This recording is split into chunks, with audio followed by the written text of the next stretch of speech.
think if you don't stay engaged, which is why we have our vendor spotlight, if you don't stay engaged, you're going to get left behind because it's coming at us so quickly. How many companies are popping up every week that maybe do the same thing as the company you use, but they're a little bit better? Yeah.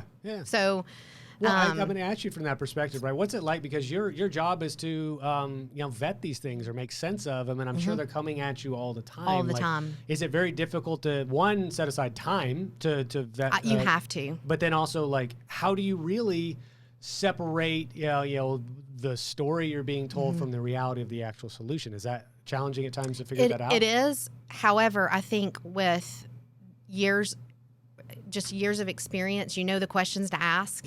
And so lots of times you might see through, okay, well, maybe this isn't going to be as effective because of a question that I asked. So I do think when I do take time to meet with a vendor, I ask lots and lots of questions.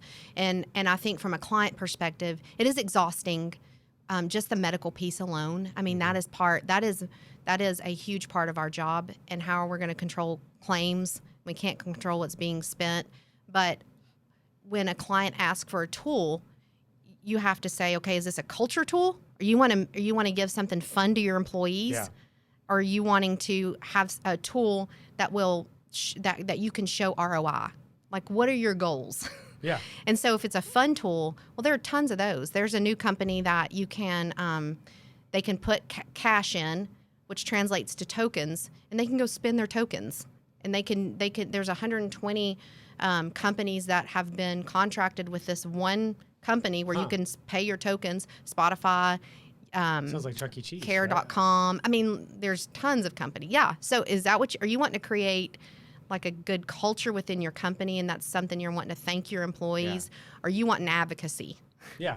Well, is the ROI important, or is the feel-good component of it the most important? That's exactly thing, what right? I'm trying. Yeah, you just went, I went all the way around the barn. You just went right in the door.